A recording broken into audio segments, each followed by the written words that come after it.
Hello बच्चों, कैसे आप लोग? आई होप अच्छे होंगे। तो आज की क्लास में बेसिकली हम लोग 10th का साइंस देख रहे हैं और साइंस के अंदर जो है फिजिक्स का सेक्शन देख रहे हैं, जिसके अंदर हम लोग करंट इलेक्ट्रिसिटी का चैप्टर हम लोग आज कंटिन्यू कर रहे हैं। ऑलरेडी पिछला लेक्चर भी हमारा इलेक्ट्रिसिटी के ऊपर ही था और आज भी हम लोग करंट इलेक्ट्रिसिटी को ही देख रहे हैं, दैट मीन्स इलेक्ट्रिसिटी को ही देख रहे हैं। और आज इस चैप्टर के अंदर हम लोग ओम्स लॉ को देखने वाले हैं और साथ ही साथ रेसिस्टिविटी के कॉन्सेप्ट को भी देखने वाले हैं। और ओम्स लॉ और रेसिस्टिविटी के ऊपर डेफिनेटली आपके बोर्ड में काफ़ी सारे क्वेश्चंस पूछे जाते हैं, तो रेसिस्टिविटी के ऊपर तो 100% डेफिनेटली आएगा ही आएगा। और जब तक आप ओम्स लॉ को नहीं समझोगे तब तक आपको रेसिस्टिविटी समझ में नहीं आएगा। तो ओम्स लॉ और रेसिस्टिविटी को आज बहुत अच्छे तरीके से आज के क्लास में हम लोग देखने वाले हैं और इस पे इसका डेरिवेशंस भी देखेंगे और इसके ऊपर हम लोग कुछ न्यूमेरिकल्स भी सॉल्व करके देखेंगे, जिससे आपका कॉन्सेप्ट बहुत अच्छे से क्लियर हो जाएगा। तो वीडियो के अंत तक जरूर बने रहिएगा। चलिए देखते हैं हम लोग। देखिए कुछ यहाँ पे सर्किट सिंबल है, क्योंकि जब भी देखिए कोई भी सर्किट को हम सर्किट डायग्राम को ड्रॉ करेंगे तो उससे पहले कुछ सिंबल्स होता है जिसको हमें समझना पड़ता है। क्योंकि देखिए कोई भी अगर आप सर्किट डायग्राम को ड्रॉ करोगे तो वहाँ पे क्या करोगे, उसको तो सिंबॉलिक फॉर्म में ही रिप्रेजेंट करोगे। तो कहीं ना कहीं सर्किट में जैसे हम मान के चलिए स्विच को दिखाना है, सेल को दिखाना, बैटरी को दिखाना है, रेसिस्टेंस को दिखाना है, वेरिएबल रेसिस्टेंस को दिखाना है, तो इन सारे को हम सिंबॉलिक फॉर्म में सर्किट के अंदर कैसे दिखाएंगे? क्योंकि सर्किट जब ड्रॉ करेंगे तो हर चीज़ को हम लोग सिंबॉलिक फॉर्म में रिप्रेजेंट करेंगे। तो ये कुछ सर्किट सिंबल्स है, यानी कि सर्किट में हम इन्हीं सारे सिंबल्स को यूज करके सर्किट डायग्राम को क्या करेंगे, ड्रॉ करेंगे। तो देखिए यहाँ पे दिया हुआ है सर्किट सिंबल्स। जैसे यहाँ पे देखिए एक बड़ा सा डंडा होगा, यानी कि एक बड़ा सा लाइन होगा, एक छोटा सा लाइन होगा, यानी कि ये जो बड़ा टर्मिनल होता है इसको पॉजिटिव टर्मिनल कहते हैं और ये छोटा सा टर्मिनल जो होता है इसको नेगेटिव टर्मिनल कहते हैं। तो एक पॉजिटिव और एक नेगेटिव, यानी कि अगर सिर्फ एक टर्मिनल पॉजिटिव और एक टर्मिनल नेगेटिव होगा तो वो सेल कहलाएगा। लेकिन जब यही हमारे पास बहुत सारे सेल्स आपस में क्या होंगे, एक दूसरे के साथ कनेक्टेड होंगे, तो वो क्या बन जाएगा, बैटरी। देखो एक पॉजिटिव एक negative, positive negative, positive negative, तो यहाँ पे क्या है, 3 सेल्स इकट्ठा कंबाइंड हो गया है, तो ग्रुप ऑफ सेल को ही हम लोग क्या कह देते हैं, बैटरी। तो बैटरी का सिंबल ये हो जाता है। उसके देखिए सिंपल अगर लाइन दिया हुआ है, अगर हमें वायर को दिखाना है, जिसमें दैट मीन्स कनेक्टिंग वायर को दिखाना है, तो आप सिंपली लाइन को स्केच कर दो। तो वो हमें किसको, जैसे सर्किट में आप ऐसे लाइन खींचते हो ना, तो वो जो लाइन होता है बेसिकली कनेक्टिंग वायर को रिप्रेजेंट करता है। उसके बाद देखिए एक स्ट्रेट लाइन होगा और नॉट देकर के नीचे होगा, तो ये कहीं ना कहीं एक वायर पॉइंट को दिखाता है, एक ज्वाइंट को दिखाता है, ठीक है। दूसरा होता है wire crossing, wires crossing without contact. अगर मान के चलो सर्किट के अंदर आपको कोई वायर को क्रॉस करते हुए दिखाना है विदाउट कॉन्टैक्ट, बिना कोई कॉन्टैक्ट, जैसे एक वायर ऐसे गया और दूसरा वायर बिल्कुल नीचे आ रहा है, तो ये वायर अलग है और ये वायर अलग है, तो आप तो उसको 2D में दिखाओगे, तो सर्किट के अंदर कैसे रिप्रेजेंट करोगे? तो उसके लिए सिंबल होता है, एक लाइन खींच दो और ऊपर से लेकर के एक कर्व देकर के, ये हमारा क्या होता है, वायर्स क्रॉसिंग विदाउट कॉन्टैक्ट। ये रेसिस्टेंस का सिंबल होता है, और अगर इस पर कुछ भी नहीं सिंपल ऐसा रहेगा तो इसका मतलब ये फिक्स्ड रेसिस्टेंस है, कांस्टेंट रेसिस्टेंस को हम लोग इसी तरीके से रिप्रेजेंट करते हैं। और अगर यही रेसिस्टेंस के ऊपर एक क्रॉस करके हम एरो को लगा देते हैं तो ये वेरिएबल रेसिस्टेंस को रिप्रेजेंट करता है। और नीचे एमीटर, वोल्टमीटर, गैल्वेनोमीटर।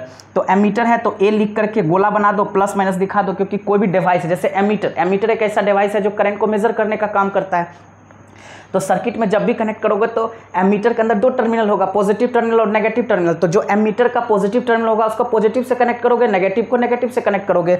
तो बस ए बना करके क्या कर देना है, गोला के अंदर ए बना देना है और पॉजिटिव और नेगेटिव दिखा देना, 2 टर्मिनल को इंडिकेट कर देना। उसी तरह वोल्टमीटर, और उसी तरह से हम किसको दिखा सकते हैं, गैल्वेनोमीटर।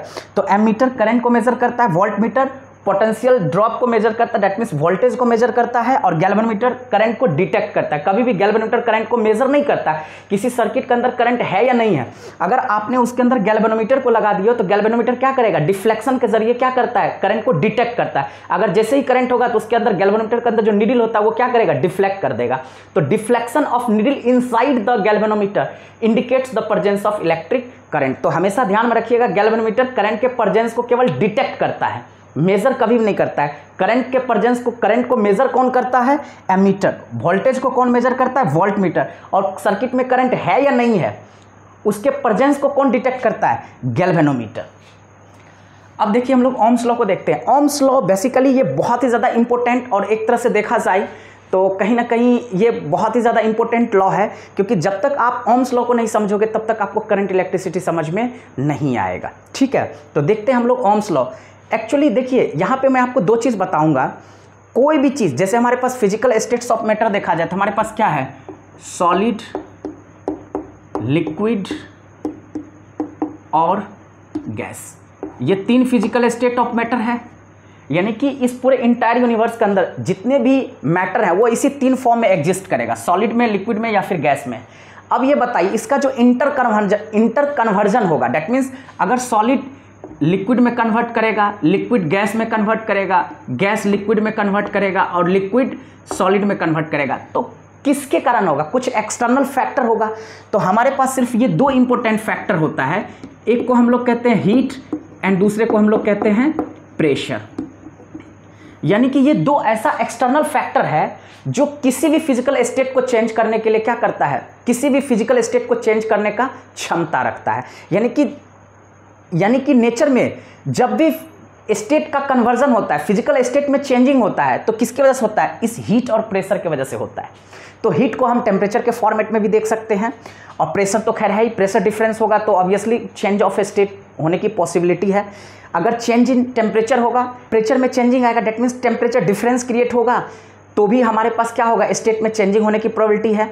तो ओम्स ने क्या स्टेटमेंट दिया कि ओम्स ने ये कहा कि कोई भी सर्किट है, ठीक है, उस सर्किट के क्रॉस अगर करंट पास करेगा तो करंट किस पे डिपेंड करता है? बैटरी और सेल पे डिपेंड करता है कि कोई भी बैटरी या सेल कितना पावर को सप्लाई करेगा। डेट मीन्स जितना पावर को सप्लाई करेगा सर्किट के अंदर करंट भी उतना ही पास करेगा।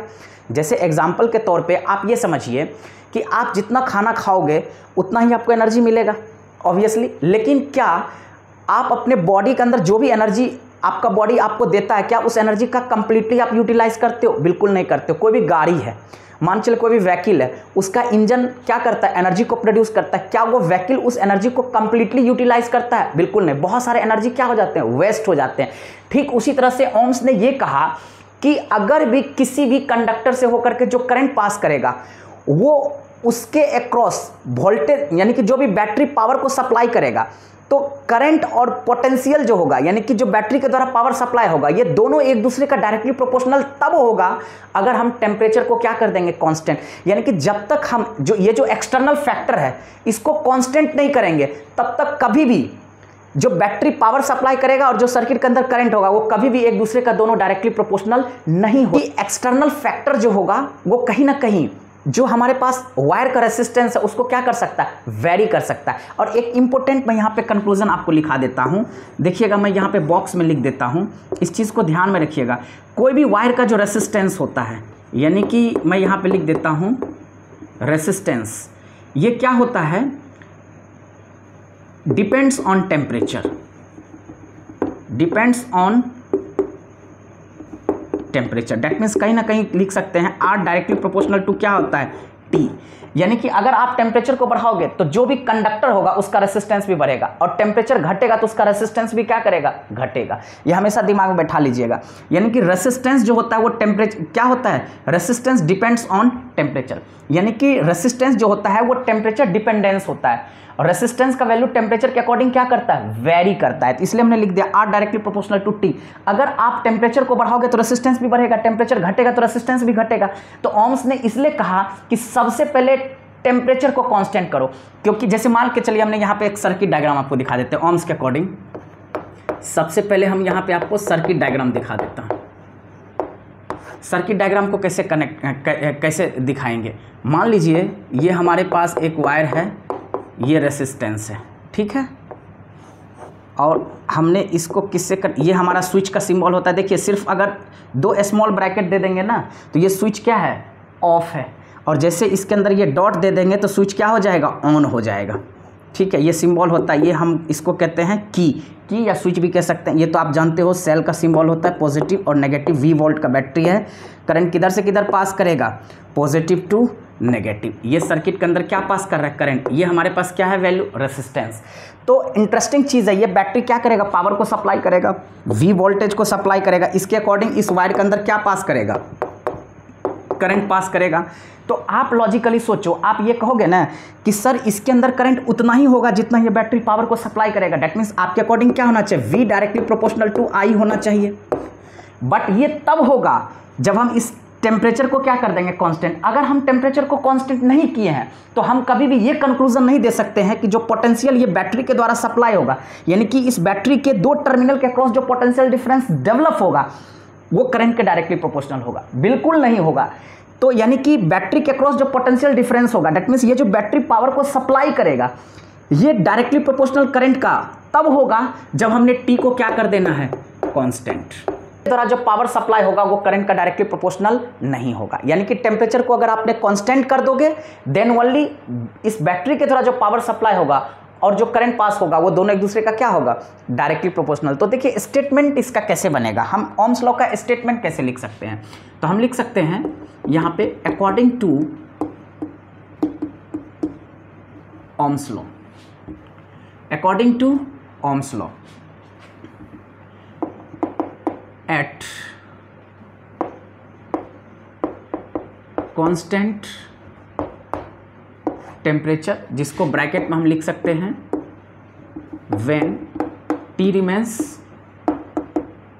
कांस्टेंट। यानी कि बहुत ही क्लियर स्टेटमेंट है, according to Ohm's law at constant temperature, that means अगर हमने टेम्परेचर को कांस्टेंट कर दिया, according to this law at constant temperature the current passing through the circuit is directly proportional to the power supplied by the battery और cell. बहुत ही simple, यानी कि अगर आपने टेम्परेचर को कांस्टेंट कर दिया देन तो जो ये बैटरी जितना भी पावर को सप्लाई करेगा उतना ही इस सर्किट के अक्रॉस क्या होगा, करंट पास करेगा। तो वेरी सिंपल, टेम्परेचर कांस्टेंट तो पोटेंशियल और करंट यानी कि वोल्टेज और करंट दोनों एक दूसरे का क्या हो जाएगा, डायरेक्टली प्रोपोर्शनल। तो मैथमेटिकली हम कैसे लिख सकते हैं, that is V directly proportional to I। This implies, इसी V को जब आप ओपन करोगे तो क्या होता है, इस प्रोपोर्शनलिटी को हम एक कांस्टेंट टर्म से एलिमिनेट करते हैं, जिसको हम यहाँ पे क्या लिख देंगे R और यहाँ पे क्या लिख देंगे I। तो देखिए यहाँ पे लॉजिकली आपको ये ध्यान देना है, यहीं पे हम लिख देता हूँ वेयर ये जो R है ये कहीं ना कहीं आपके पास क्या है, कांस्टेंट ऑफ प्रोपोर्शनलिटी है।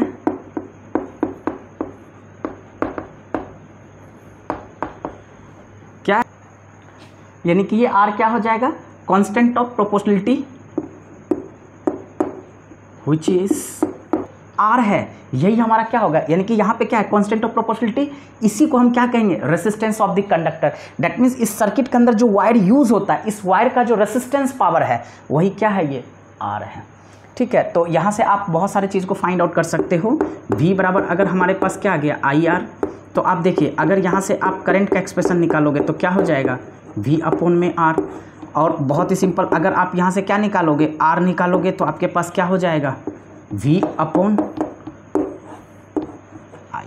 तो जो भी वैल्यू आपको निकालना है आप यहाँ से फाइंड आउट कर सकते हो, कहीं कोई दिक्कत। और SI यूनिट क्या होता है, SI यूनिट ऑफ रेसिस्टेंस ये होता है ओम, जिसको हम लोग ऐसे इंडिकेट करते हैं। ठीक है, SI यूनिट यानी कि रेसिस्टेंस का SI यूनिट क्या होता है, रेसिस्टेंस का SI यूनिट क्या होता है, ओम। Very good. तो आप यानी कि V इज इक्वल टू क्या आ गया हमारे पास, IR। अब यहाँ से जो भी अगर आपको पोटेंशियल फाइंड आउट, चलिए तो पहला क्वेश्चन देखते हैं हम लोग।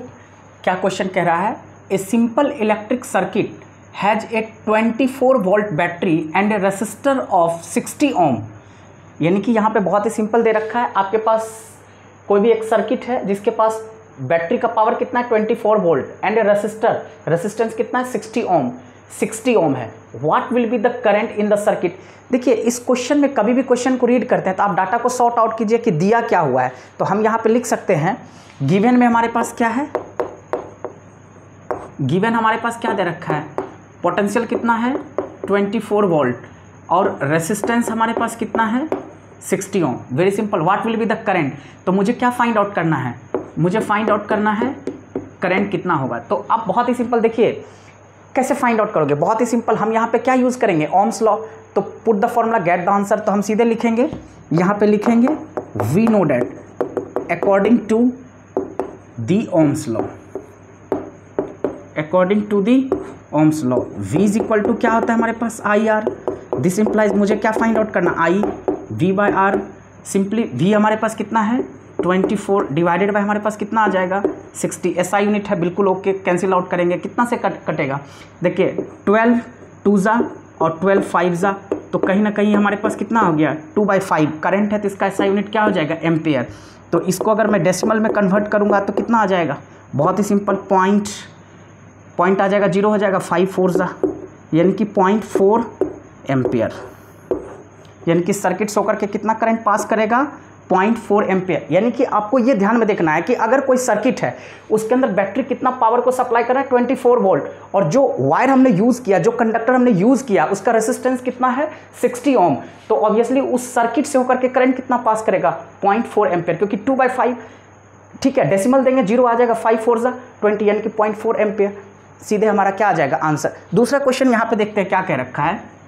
एक कार हेडलाइट बल्ब, यानी कि कोई भी गाड़ी होता है, कार जो होता है ना, कार का हेडलाइट देखते हो ना, तो हेडलाइट के अंदर क्या होता है बल्ब होता है, और उसका रेसिस्टेंस होता है। बल्ब का क्या होता है, कुछ ना कुछ रेसिस्टेंस होता है। देखते हो ना कभी भी जो भी येलो लाइट होगा, आप घर में क्या करो ना 100 वाट का बल्ब खरीद लो, बहुत ही सस्ते में, तब 15 रुपये में, पहले तो 10 रुपये में, हो सकता है कि हर चीज़ का रेट बढ़ा होगा तो हो सकता है 15 रुपये में देगा। आप 100 वाट का बल्ब लाओ, देखो येलो लाइट जो होता है कितना हीट को प्रोड्यूस करता है, क्योंकि उसका रेसिस्टेंस बहुत ही ज़्यादा होता है। यानी कि उस बल्ब के अंदर जो फिलामेंट यूज़ होता है ना, उसका रेसिस्टेंस काफ़ी ज़्यादा होता है। तो एक car headlight bulb working on A 12 volt car battery, यानी कि कार के अंदर जो बैटरी होता है वो कितना वोल्ट का बैटरी है 12 वोल्ट, और उसी पे वो कार का जो हेडलाइट जो होता है, हेडलाइट का जो बल्ब होता है वो जलता है। तो यानी कि हेडलाइट का जो बल्ब है वो कितना पोटेंशियल पे, कितना वोल्ट पे ऑपरेट हो रहा है 12 वोल्ट पे। तो बहुत ही सिंपल, V मेरे को कितना दे रखा है 12 वोल्ट, ठीक है। ड्रॉ से करंट, और कितना करंट को प्रोड्यूस कर रहा है, तो करंट हमारे पास सीधे दे रखा है 0.5 एम्पियर। हमें क्या निकालना है, the resistance of the light bulb, यानी कि जो बल्ब है उसका रेसिस्टेंस कितना है। तो बहुत ही सिंपल हम लिखेंगे यहाँ पे, we know that V is equal to क्या होता है IR according to Ohm's law. मुझे क्या फाइंड आउट करना है, तो मुझे फाइंड आउट करना रेसिस्टेंस। तो this implies very simple, R अगर मुझे निकालेंगे तो क्या लिखेंगे V/I। तो बहुत ही simple, this implies R is equal to V हमारे पास कितना है भैया 12, करंट कितना है 0.5। अब देखिए इस डेसिमल को हटाओगे, यहाँ पे क्या आ जाएगा 0, 5 से कैंसिल करो, 5 2 जा कितना हो जाएगा 10, और 5 4 जा। तो बहुत ही सिंपल, रेसिस्टेंस आपके पास कितना निकल गया 24 ओम। अब यहाँ पे ऑप्शन देखिए, ऑप्शन ए 0.5 ओम बिल्कुल नहीं, B 6 ओम बिल्कुल नहीं, C 24 ओम, यानी कि C हमारा राइट आंसर आ जाएगा। और D हमारे पास कितना दे रखा है 12 ओम, तो हमारे पास आंसर कितना निकला 24 ओम। तो डायरेक्ट 24 ओम पे क्या करेंगे, हिट कर देंगे। अब तीसरा क्वेश्चन देखिए क्या कह रखा है, ड्रॉ द ग्राफ, यानी कि हमें यहाँ पे क्या करना है, स्केच करना है the graph between V and I for Ohm's law. यानी कि ओम्स लॉ के लिए हमें क्या करना है, वोल्टेज और करंट के बीच में ग्राफ को प्लॉट करना है। बहुत ही सिंपल, ये मैंने बताना भूल गया था, बट यहाँ पे क्वेश्चन के जरिए मैं आपको बता देता हूँ। कभी कभी क्या होगा कि आपको ग्राफ भी स्केच करने के लिए पूछ देगा, कि 1 मार्क्स में कभी CBSE में पूछ सकता है कि draw the graph between voltage and current across a circuit in case of Ohm's law according to Ohm's law.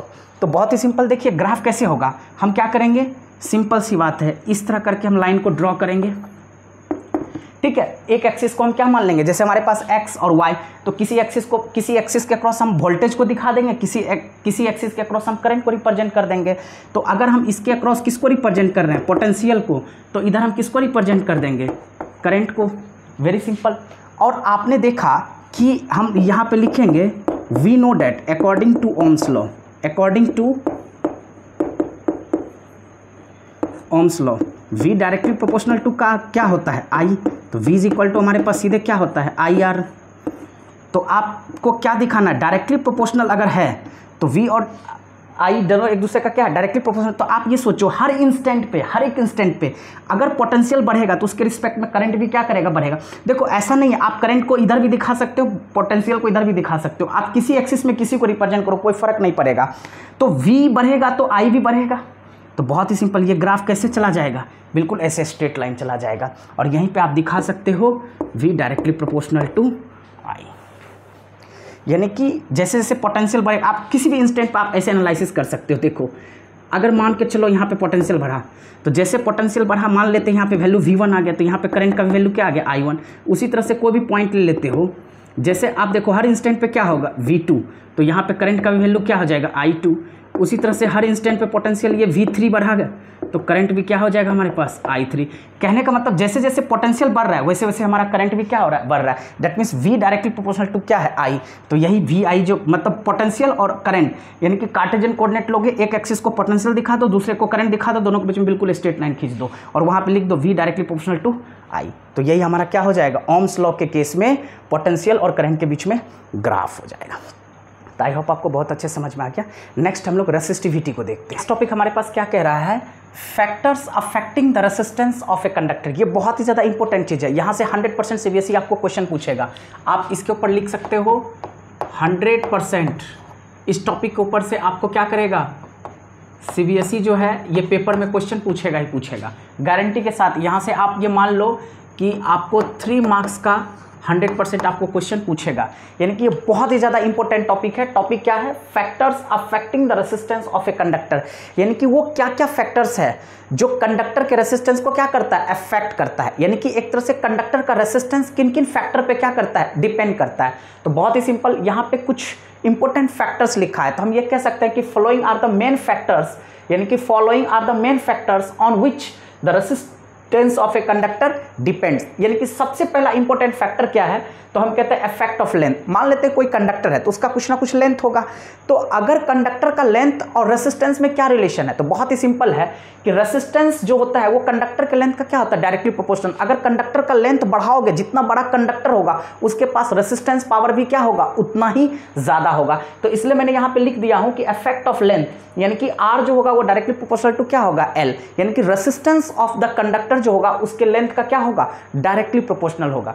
दूसरा चीज है effect of area of cross section. देखिए एरिया ऑफ क्रॉस सेक्शन क्या होता है, तो जो थिन क्रॉस सेक्शनल एरिया होता है, जैसे मान लीजिए कोई पेन है, आपको एग्जांपल के तौर पे बता देता हूं, आपको यहां पे मैं समझा देता हूं। मान लीजिए ये चीज है यहां पे, ठीक है, ध्यान से देखिएगा, आपको मैं यहां पे आपको ये जो थिकनेस है ना, ये वाला पोर्शन जो है, ये इसी को हम लोग क्या कह देते हैं, एरिया ऑफ क्रॉस सेक्शन, जिसको हम क्या लिख देते हैं, ए। जैसे कोई पेन है ना, पेन, तो पेन का जो आप ऐसे समझ लेना, पेन का जो ढक्कन होता है ना, ढक्कन का जो थिकनेस होता है ना, थिकनेस मतलब यानी कि प्लास्टिक का जो कवर होता है, एक तरह से आप पेन का जो क्या कहते हैं, कैप होता है ना, कैप का जो थिकनेस होता है ना, आप देखना कैप का जो थिकनेस होता है वही थिकनेस हमें क्या देता है, एरिया ऑफ क्रॉस सेक्शन। या कोई भी रिफिल होता है, पेन के अंदर आपने रिफिल देखा होगा, रिफिल जिसके अंदर इंक फिल होता है, तो प्लास्टिक का क्या होता है, कुछ ना कुछ थिकनेस होता है, तो वो जो कुछ थिकनेस जो होता है ना प्लास्टिक का, वही हमारा क्या कहलाता है, basically area of cross section कहलाता है। ठीक है, तो इफेक्ट ऑफ, यानी कि कोई भी वायर होगा, कोई भी कंडक्टर होगा, तो उसका कुछ ना कुछ एरिया ऑफ क्रॉस सेक्शन होगा, डेट मींस उसका कुछ ना कुछ क्या होगा, थिकनेस होगा। ठीक है, तो effect of area of cross section, यानी कि एरिया ऑफ क्रॉस सेक्शन का क्या इफेक्ट होगा उसके रेसिस्टेंस पे, तो बहुत ही सिंपल, आप ये देखो, अगर हम किसी वायर का लेंथ बढ़ाएंगे तो एरिया ऑफ क्रॉस सेक्शन क्या होगा, डिक्रीज करेगा।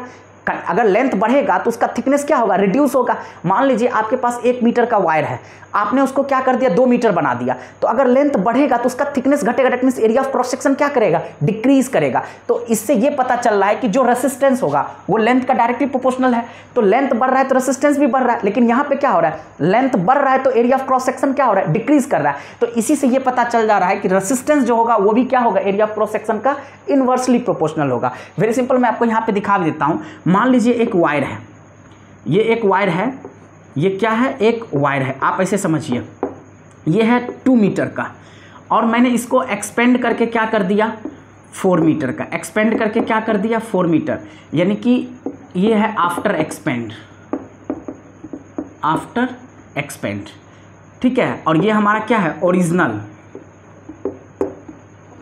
लेंथ है, यानी कि ओरिजिनल वायर आपके पास कितना था, 2 मीटर का, आपने एक्सपेंड करके कितना मीटर बना दिया, 4 मीटर। अब ये बताओ, लेंथ हमारा बढ़ा, यानी कि अगर ये L था तो ये कितना हो गया, 2L हो गया। तो एरिया ऑफ क्रॉस सेक्शन अगर A है तो यहाँ पे एरिया ऑफ क्रॉस सेक्शन क्या हो जाएगा, A/2। बहुत ही सिंपल, मान लेते हैं इसका लेंथ L है, area of cross section A है, तो यहाँ पे लेंथ क्या हो गया, लेंथ हमारा 2L हो गया, तो एरिया ऑफ क्रॉस सेक्शन क्या हो जाएगा, A/2, यानी कि लेंथ डबल हुआ तो एरिया ऑफ क्रॉस सेक्शन क्या हो जाएगा, पहले का हाफ हो जाएगा। लेंथ बढ़ेगा तो area of cross section decrease होगा। तो बहुत ही सिंपल, अगर रेसिस्टेंस हमारा लेंथ का डायरेक्टली प्रोपोर्शनल है तो एरिया ऑफ क्रॉस सेक्शन तो लेंथ का क्या है, इनवर्सली प्रोपोर्शनल। लेंथ बढ़ा तो एरिया ऑफ क्रॉस सेक्शन क्या हो गया, उतना टाइम्स हाफ हो गया।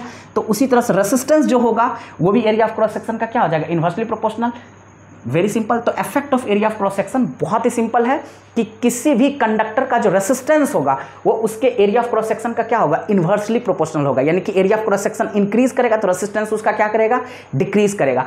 और अगर आप एरिया ऑफ क्रॉस सेक्शन को डिक्रीज करोगे तो रेसिस्टेंस ऑब्वियसली क्या होगा, इंक्रीज करेगा। नेक्स्ट है हमारे पास effect of the nature of the material of the conductor. देखिए कोई भी कंडक्टर होगा तो वो किसी ना किसी मटेरियल से बना होगा, उसका कुछ ना कुछ कॉन्स्टिट्यूएंट होगा। जैसे मान के चलिए वाटर है, तो वाटर किससे मिला मिला है, हाइड्रोजन और ऑक्सीजन से मिलकर बना H2O। इसका ये क्या है, केमिकल फॉर्मूला है, यानी कि 2:1 के रेशियो में जब हाइड्रोजन ऑक्सीजन आपस में कंबाइन करता है, then only the formation of water will takes place. Very simple. उसी तरह से जितने भी मटेरियल्स होते हैं, जब हम उसको बनाते हैं, कंडक्टर को मैन्युफैक्चरिंग करते हैं, तो उसका कुछ ना कुछ कॉम्पोजिशन होता है। तो डिपेंड करता है, जैसे आप बीकानेर में जाते हो मिठाई के लिए, क्यों जाते हो बीकानेर में? क्योंकि एक ट्रस्ट है कि वहाँ पे क्वालिटी बहुत अच्छा मिलेगा। डेट्स वाई आप नॉर्मली बहुत सारे स्वीट्स के शॉप होते हैं, वहाँ पे क्यों नहीं जाते हो लेने के लिए, जबकि आपको लो रेट में मिलेगा। अगर बीकानेर में जाओगे आपको बहुत ज़्यादा महंगा पड़ेगा, लेकिन अगर आप वही नॉर्मल शॉप से लेते हो तो बीकानेर से बहुत कम दाम में आपको मिल जाएगा, मतलब थोड़े कम दाम में मिलेगा। फिर भी लोग वहाँ नहीं जा करके, जो अच्छे लोग होते हैं जिनको क्वालिटी चाहिए, वो अच्छे शॉप में जाते हैं, बेशक महंगा रेट पे करके। क्यों? उनको ट्रस्ट है, क्योंकि उनको पता है कि जो अच्छी शॉप्स होगी वो अच्छी क्वालिटी का मटेरियल वहाँ पे क्या करेगा, यूज करेगा। तो ठीक उसी तरह से कोई भी कंडक्टर क्या है, जिस चीज़ से मिलकर के बना है, जिस मटेरियल से बना है, उसके कॉन्स्टिट्यूएंट पे भी डिपेंड करता है कि वो किस टाइप के मटेरियल से मिलकर के बना है और उस मटेरियल का नेचर क्या है। तो कहीं ना कहीं जो रेसिस्टेंस होगा वो कंडक्टर के मटेरियल के नेचर पे भी डिपेंड करता है। बहुत ही सिंपल, ठीक है। नेक्स्ट हमारे पास इफेक्ट ऑफ टेम्परेचर। ये बहुत ही ज़्यादा इंपॉर्टेंट चीज़ है। देखो इफेक्ट ऑफ टेम्परेचर क्या होता है, आप ये बताओ। आपने कोई क्या कर लिया, एक कंडक्टर ले लिया, आपने उसको टेम्परेचर देना स्टार्ट किया, तो ऑब्वियसली टेम्परेचर के साथ वो कंडक्टर क्या करेगा, एक्सपेंड करेगा। तो कहने का मतलब क्या है, अगर कोई किसी भी कंडक्टर के अंदर आप टेम्परेचर को बढ़ाओगे तो उसका रेसिस्टेंस ग्रेजुअली क्या होगा, रेसिस्टेंस भी इंक्रीज करता चला जाएगा। यानी कि इसका मतलब ये है कि इफेक्ट ऑफ टेम्परेचर के अकॉर्डिंग क्या हो गया, रेसिस्टेंस जो होता है कंडक्टर का वो टेम्परेचर का डायरेक्टली प्रोपोर्शनल है। अगर आप किसी कंडक्टर के अक्रॉस टेम्परेचर को इंक्रीज करोगे तो उसका रेसिस्टेंस भी क्या होगा, इंक्रीज होगा। और टेम्परेचर को फॉल डाउन करोगे, डिक्रीज करोगे, तो उसका रेसिस्टेंस भी ग्रेजुअली धीरे धीरे क्या होगा, फॉल करना स्टार्ट करेगा। तो इससे ये कंक्लूजन निकला कि जो रेसिस्टेंस है वो डायरेक्टली प्रोपोर्शनल टेम्परेचर का है। इसका मतलब किसी कंडक्टर का रेसिस्टेंस क्या है, टेम्परेचर डिपेंडेंट क्वांटिटी है। यानी कि टेम्परेचर पे किसी भी मटेरियल का रेसिस्टेंस क्या करता है, डिपेंड करता है। अगर आप टेम्परेचर को वेरी करोगे तो उसका रेसिस्टेंस भी क्या करेगा, वेरी करेगा। Very simple. तो अब हम क्या करते हैं, देखिए यहाँ पे ये सब चीज़ तो हमने देख लिया कि ये सब फैक्टर्स है, ये कुछ इंपॉर्टेंट फैक्टर्स है जिसके कारण किसी भी कंडक्टर का रेसिस्टेंस क्या होता है, अफेक्टेड होता है। अब यहाँ से ये जो दो इक्वेशन है हमारे पास, दो है, जो R directly proportional to L और R inversely proportional to area of cross section. अगर हम इस दो इक्वेशन को यूज करते हैं तो यहाँ से हम एक नए प्रॉपर्टी को हम फाइंड आउट कर सकते हैं, जिसको हम लोग कहते हैं रेसिस्टिविटी ऑफ द मटेरियल। देखिए रेसिस्टिविटी किसका रेसिप्रोकल है, कंडक्टिविटी का। कोई भी कंडक्टर है तो उसके अंदर क्या होगा, कंडक्टिविटी, लेकिन उसी का अपोजिशन क्या होगा, रेसिस्टिविटी। जैसे कोई कंडक्टर है, उसके पास क्या है, कंडक्टर है, तो उसी जैसे कंडक्टेंस है, तो कंडक्टेंस का रेसिप्रोकल क्या होता है, रेसिस्टेंस। यानी कि किसी कंडक्टर के अंदर जब करंट पास करेगा तो क्या करेगा, किसी कंडक्टर के क्रॉस जब करंट पास करेगा तो कंडक्टर के अंदर कुछ ना कुछ क्या होगा, रेसिस्टेंस पावर होगा, जो उसके फ्लो को क्या करेगा, अपोज करेगा, जिसको हम लोग रेसिस्टेंस कहेंगे। और रेसिस्टेंस का अपोजिट क्या हो जाएगा, कंडक्टेंस। अगर रेसिस्टेंस बहुत ही कम है तो उसका कंडक्टेंस, यानी कि रेसिस्टेंस घटेगा तो कंडक्टेंस क्या हो जाएगा, बढ़ेगा। Very simple. चलिए हम इसको देखते हैं तो आपको बहुत अच्छे समझ में आ जाएगा। चलिए देखिए, हम यहीं पे लिख सकते हैं फ्रॉम 1 and 2, यानी कि ये जो दो इक्वेशन है 1 और 2, इसको यूज करके हम एक नए प्रॉपर्टी को क्या कर सकते हैं, फाइंड आउट कर सकते हैं। तो हमारे पास एक्सप्रेशन क्या हो जाएगा, R डायरेक्टली प्रोपोर्शनल टू, देखिए L अपॉन में A आ जाएगा। यहीं पे हम आपको दिखा देते हैं, ठीक है।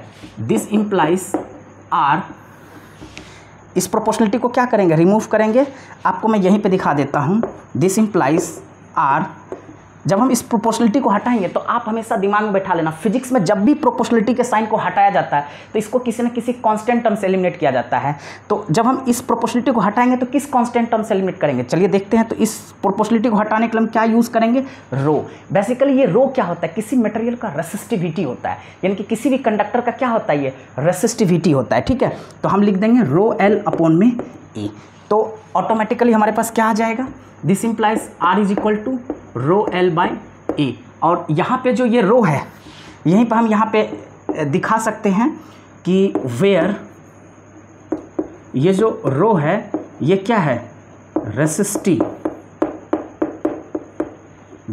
ऑफ द मटेरियल या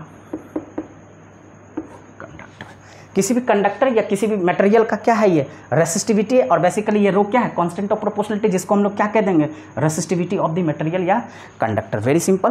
तो R is equal to rho L upon में A आ गया। अगर मैं यहाँ से रेसिस्टिविटी फाइंड आउट करूँगा तो बहुत ही सिंपल क्या हो जाएगा, RA अपॉन में L।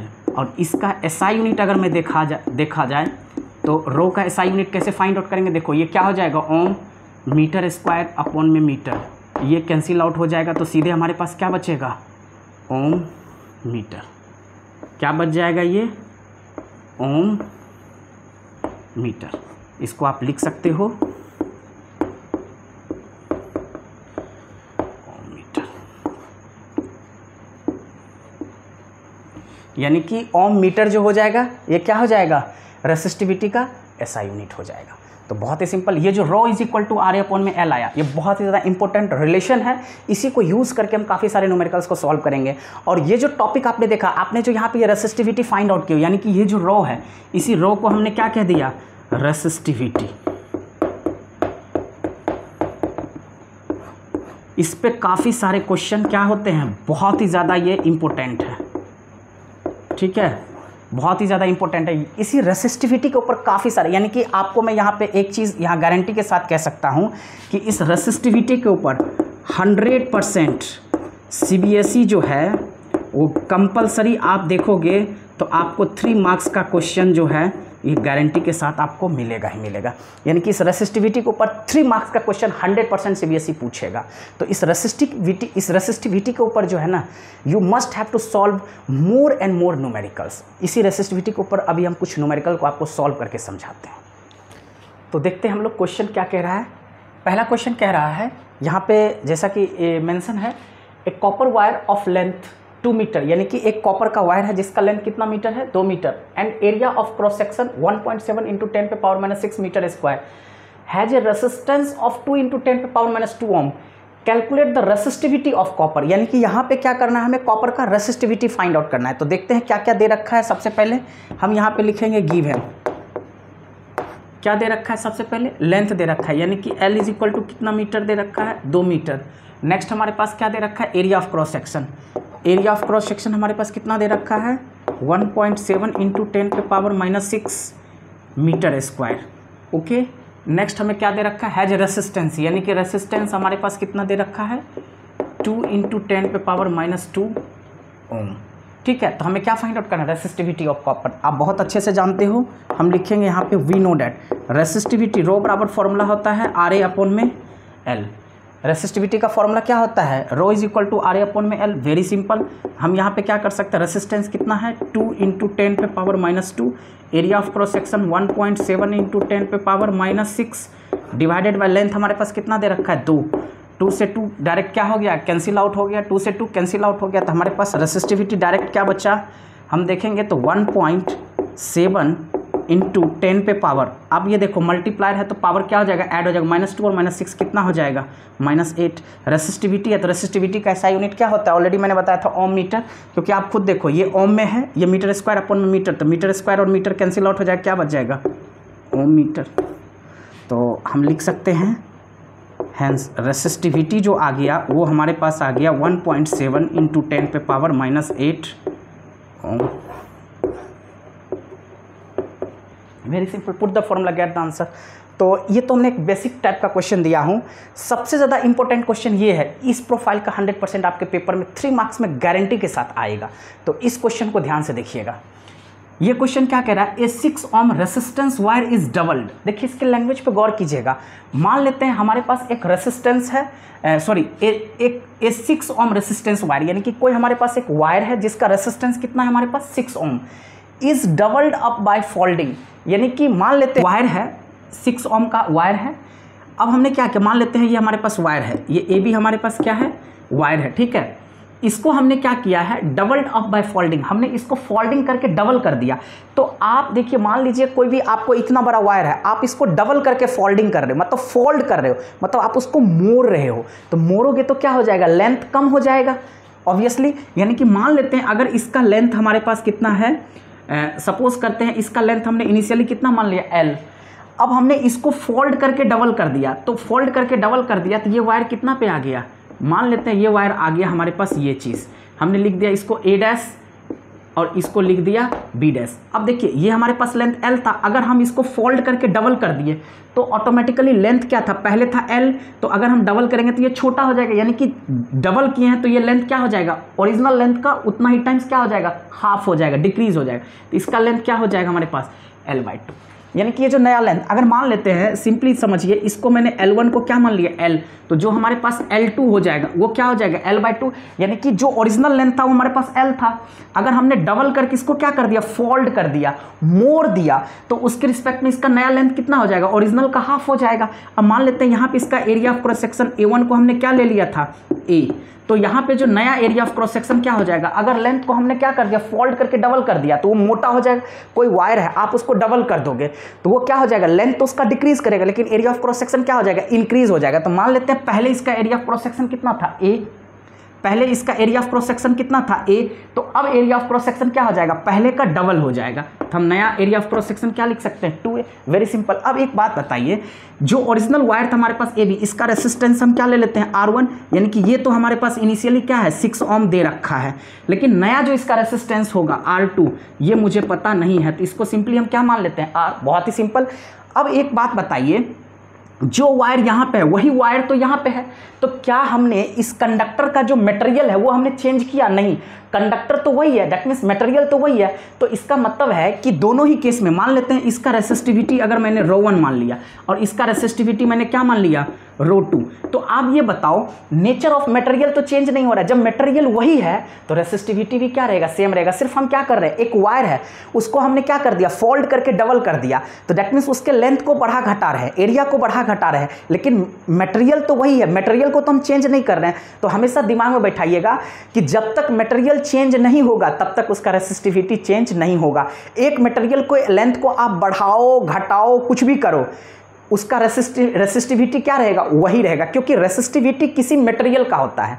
मटेरियल जब तक चेंज नहीं होगा तब तक रेसिस्टिविटी चेंज नहीं होगा। तो ऐसे टाइप के क्वेश्चन आपको अक्सर सीबीएसई पूछेगा, और यहाँ पे हमेशा और हमेशा दिमाग बैठाइएगा, रेसिस्टिविटी ऑफ द मटेरियल हमेशा क्या रहेगा, सेम रहेगा, क्योंकि मटेरियल को आप यहाँ पे चेंज नहीं कर रहे हो। जब मटेरियल चेंज होगा देन ओनली रेसिस्टिविटी चेंज होगा। तो बिल्कुल रेसिस्टिविटी के बेसिस पे ही इस क्वेश्चन को क्या किया जाता है, सॉल्व किया जाता है। हमेशा याद रखिएगा, देखिए किसी मटेरियल का रेसिस्टेंस उसके लेंथ पे डिपेंड कर रहा है। अभी तुरंत मैंने फैक्टर में भी बताया था कि किसी कंडक्टर का, किसी मटेरियल का रेसिस्टेंस उसके लेंथ पे डिपेंड करता है, उसके एरिया पे डिपेंड करता है, लेकिन जो उसका रेसिस्टिविटी होता है उसके लेंथ और एरिया पे क्या होता है, इंडिपेंडेंट होता है। यानी कि किसी मटेरियल के रेसिस्टिविटी को उसके लेंथ और एरिया ऑफ क्रॉस सेक्शन से कोई लेना देना नहीं है, बिल्कुल वो इंडिपेंडेंट होता है, क्योंकि रेसिस्टिविटी किसी भी मटेरियल का जो होता है उसके नेचर पे डिपेंड करता है। तो जब तक हम मटेरियल का नेचर चेंज नहीं करेंगे, मटेरियल को चेंज नहीं करेंगे, टिल उसका रेसिस्टिविटी चेंज नहीं होगा। अगर हम मटेरियल को चेंज करेंगे तो उसका रेसिस्टिविटी चेंज हो जाएगा, अगर मटेरियल को हम वही रखेंगे चेंज नहीं करेंगे तो रेसिस्टिविटी भी चेंज नहीं होगा। तो बहुत ही सिंपल है, अगर हमने ρ1 को मानेंगे रो, मटेरियल पहले भी यही था तो ρ2 भी क्या हो जाएगा, बाद में भी तो वही रहेगा, तो रेसिस्टिविटी उसका क्या रहेगा, हम यहाँ पे लिख सकते हैं हेंस, कभी भी रेसिस्टिविटी क्या रहेगा, remains constant, resistivity remains same, या हम यहाँ पे लिख सकते हैं कांस्टेंट। तो हम सीधे लिखेंगे अकॉर्डिंग टू क्वेश्चन, क्या लिख सकते हो, ρ1 इक्वल टू ρ2, वेरी सिंपल, ठीक है। और रो बराबर हमारे पास फॉर्मूला क्या होता है, R1A1 upon L1 is equal to क्या हो जाएगा, R2A2 अपॉन में L2, वेरी सिंपल। तो आप यहाँ से वैल्यू को रख करके डायरेक्ट आप सॉल्व कर दीजिए, कहीं कोई दिक्कत वाली बात ही नहीं है। तो हम लिख सकते हैं दिस इम्प्लाइज R1 हमारे पास कितना था 6, A1 हमारे पास कितना हो गया A, L1 हमारे पास कितना था, L1 हमने कितना लिया था L, which is equal to ρ2 के जगह क्या लिखेंगे, ρ2 के जगह देखिए R2 को हमने क्या मान लिया, सिंपली R, A हमारे पास कितना था 2A, और जो लेंथ है, लेंथ हमारे पास कितना हो गया था, पहले का हाफ हो गया था, तो L अपॉन में क्या लिख देंगे, तो अब ये देखिए एरिया कैंसिल आउट हो गया, कहीं कोई दिक्कत नहीं, L और L भी कैंसिल आउट हो गया। अब यहीं से देखिए ये 2 क्या होगा, ऊपर चला जाएगा, ये 2 क्या हो जाएगा, ऑब्वियसली ऊपर चला जाएगा, तो 2 2 कितना हो जाएगा 4। अब यहीं से देखिए अगर मैं यहाँ से R निकालूंगा तो R इज इक्वल टू क्या हो जाएगा 6 अपॉन में ये 2 ऊपर चला जाएगा, 2 2 ज़ा 4, तो यहाँ पे ये क्या आ जाएगा 4 डिवाइड में आ जाएगा। तो ऑब्वियसली यहाँ पे क्या करेंगे 2 3 ज़ा और 2 2 ज़ा यानी कि 3/2, इसको डिवाइड करेंगे तो कितना हो जाएगा 1.5 ओम।